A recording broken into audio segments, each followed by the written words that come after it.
या कार्यक्रमाचे प्रस्तुत करते ग्रीन हार्वेस्ट. ग्रीन हार्वेस्ट नैसर्गिक पेंडीयुक्त खत, नेचर केअरची युक्ती, रासायनिक खतांपासून मुक्ती. Green harvest. शेतकरी आणि नागरिक अतिशय आतुरतेने मान्सूनच्या आगमनाची वाट बघत आहेत. कारण दरवर्षी साधारण मान्सूनचं आगमन ज्या तारखेला होत असतं ती तारीख ओलांडली गेलेली आहे आणि अजूनही मान्सूनचं आगमन झालेलं नाहीये. नक्की याआधी मान्सूनच्या आगमनाची काय तारीख हवामान खात्याने दिलेली होती आणि आता या संदर्भात एक मोठं अपडेट आहे. म्हणजे पुढच्या काही दिवसात, पुढच्या 48 तासांमध्ये मान्सूनचं आगमन होणार असल्याचं बोललं जात आहे. नक्की ते अपडेट काय आहे या संदर्भात हवामान अभ्यासक के एस होसाळीकर यांनी काय म्हटलंय, हवामान विभागाने या संदर्भात काय सांगितलंय, हे सगळं पाहणार आहोत या व्हिडिओच्या माध्यमातून. नमस्कार, मी छाया आणि आपण पाहताय मुंबई तक. तर सगळ्यात आधी हवामान खात्याने जी तारीख दिलेली होती ती तारीख होती 16 ते 17 मे. म्हणजे अंदमान निकोबार बेटापर्यंत साधारण 16 ते 17 मे पर्यंत मान्सूनचं आगमन होईल असं सांगितलं जात होतं. मात्र ती तारीखही चुकली आणि पुढे 22 मे पर्यंत अंदमान निकोबारमध्ये मान्सूनचं आगमन झालं. त्यात पुढे टप्प्याटप्प्याने प्रगती झाल्याचं बघायला मिळालं. साधारण 27 ते 29 मे पर्यंत अर्धा अंदमान निकोबारचा जो भाग आहे तो मान्सूनने व्यापला आणि पुढे 30 मे पर्यंत अंदमान निकोबारातून जे मान्सूनचे नैऋत्य मान्सूनचे जे वारे आहेत ते पुढे सरकले. मात्र केरळपर्यंत साधारण 1 जूनला मान्सूनचे वारे येऊन धडकतील असं सांगितलं गेलेलं होतं. मात्र गेल्या काही दिवसांमध्ये आपण बघितलं की इकडे अंदमान निकोबारातून पुढे सरकलेले जे वादळी स्वरूपाचे नैऋत्य मान्सूनचे वारे होते ते श्रीलंकेत अडकल्याचं बघायला मिळालं.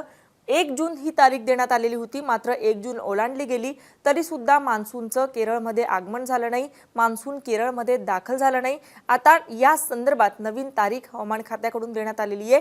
त्या संदर्भात हवामान अभ्यासक, हवामान तज्ज्ञ के एस होसाळीकर यांनी ट्विट करत माहिती दिली आहे.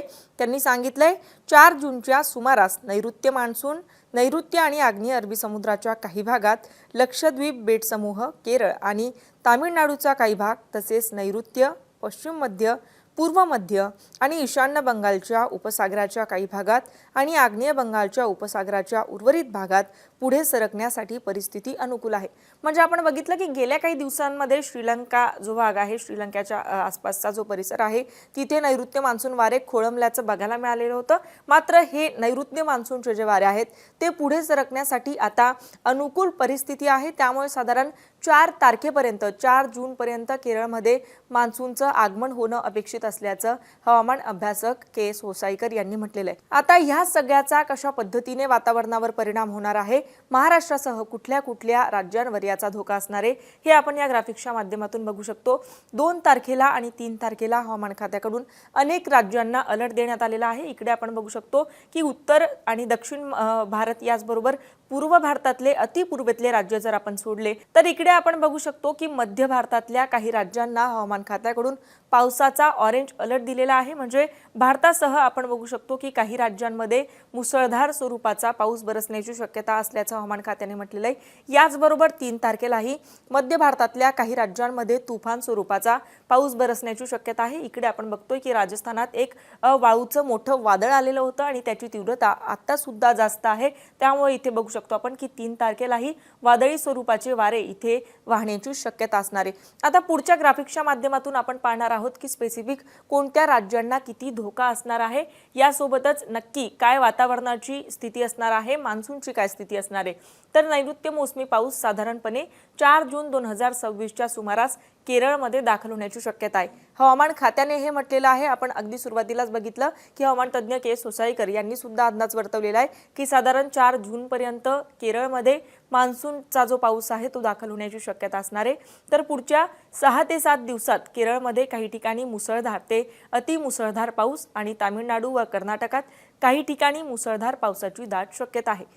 मान्सूनचं आगमन जे आहे ते 4 तारखेला होईल आणि त्याचा परिणाम म्हणूनच केरळमधल्या काही भागांना पावसाचा अलर्ट हवामान खात्याने एक प्रकारे दिलेला आहे. आणखी या संदर्भात हवामान खात्याने काय म्हटलंय, तर या आठवड्यात उत्तर पश्चिम, मध्य, पूर्व भारत आणि दक्षिण द्वीपकल्पीय भारताच्या अनेक भागात वेगाने वाहणाऱ्या वादळी वाऱ्यांसह मध्यम ते तीव्र स्वरूपाच्या विजांच्या कडकडाटाची म्हणजे वादळाची शक्यता आहे. म्हणजेच या आठवड्यामध्ये म्हणजे पुढच्या काही दिवसांमध्ये उत्तर, पश्चिम, मध्य आणि पूर्व भारतातल्या याचबरोबर दक्षिण भारतातल्या सुद्धा काही भागांमध्ये वादळ येण्याची शक्यता आहे, वादळी स्वरूपाचे वारे वाहण्याची शक्यता आहे। आता या संदर्भात आणखी हवामान खात्याने जी माहिती दिली आहे ती सुद्धा पाहणं महत्त्वाचं आहे। तर हवामान खात्याने म्हटलंय 2 ते 4 जून दरम्यान मध्य महाराष्ट्र, मराठवाड्यात वादळी वारे आणि विजांच्या कडकडाटासह हलका ते मध्यम पाऊस पडण्याची शक्यता आहे।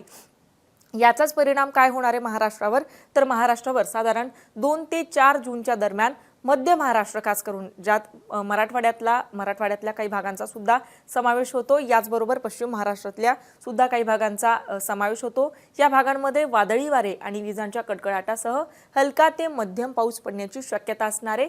त्याचबरोबर वाऱ्यांचा कमाल वेग 70 किलोमीटर प्रति तास असण्याची शक्यता आहे। तर 2 जून रोजी मध्य महाराष्ट्रात काही ठिकाणी गारपीट होण्याची सुद्धा शक्यता असणार आहे। आपण बघितलं की वादळी स्वरूपाचे वारे वाहण्याची शक्यता असणार आहे, मात्र त्यांचा वेग किती असणार आहे, तर साधारण 70 किलोमीटर प्रति तास वेगाने हे जे वादळी वारे आहेत ते वाहणार आहेत। मध्य महाराष्ट्राला त्याचा सगळ्यात जास्त फटका असणार आहे। मध्य महाराष्ट्रातल्या काही भागांमध्ये गारपिटीची सुद्धा शक्यता असल्याचं हवामान विभागाने म्हटलंय। आता आणखी इतर जे राज्य आहेत त्याच्यावर वातावरणाचा कसा परिणाम होणार आहे, मान्सूनचा कसा परिणाम होणार आहे, आता तिथे काय स्थिती आहे, तर 2 ते 6 जून दरम्यान केरळ आणि लक्षद्वीपसह संपूर्ण दक्षिण भारतात वादळी वाऱ्यांसह हलका ते मध्यम पाऊस पडू शकतो। एकंदरीत दक्षिण भारतात काय स्थिती असणार आहे, तर 2 ते 6 जून मध्ये वादळी वाऱ्यांसह इथे हलका ते मध्यम स्वरूपाचा पाऊस पडण्याची शक्यता असणार आहे। कुठे, तर दक्षिण भारतात ही स्थिती असेल।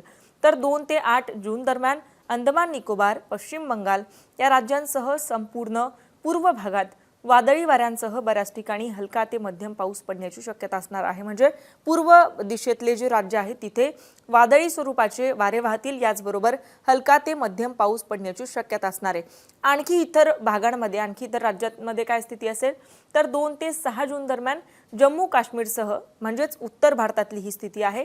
हरियाणा, दिल्ली या उत्तर पश्चिम भारतातल्या राज्यांमध्ये वादळी हलका ते मध्यम पाऊस पडेल। तर 2 ते 4 जून दरम्यान मध्य प्रदेशात आणि छत्तीसगडमध्ये जोरदार वादळ येण्याची शक्यता आहे। काही ठिकाणी गारपीटही होऊ शकते। म्हणजेच उत्तर भारतात वातावरणाची काय स्थिती असणार आहे, दक्षिण भारतात काय स्थिती असेल, पूर्व आणि पश्चिम भारतातल्या राज्यांमध्ये काय स्थिती असणार आहे, हे सगळं एकंदरीत आपण बघितलेलं आहे। मान्सूनचं नक्की कधी आगमन होईल, त्याचा महाराष्ट्रावर कशा पद्धतीने परिणाम होईल, महाराष्ट्रातल्या कुठल्या भागाला मान्सूनचा सगळ्यात जास्त फटका बसेल, हे सगळं या व्हिडिओच्या माध्यमातून आपण पाहिलेलं आहे। या सगळ्या संदर्भात तुमची मतं काय आहेत, आता तुमच्या भागात वातावरण कसं आहे, हे आम्हाला कमेंट करून नक्की कळवा आणि अशाच माहितीपूर्ण व्हिडिओसाठी पाहत रहा मुंबई तक। धन्यवाद।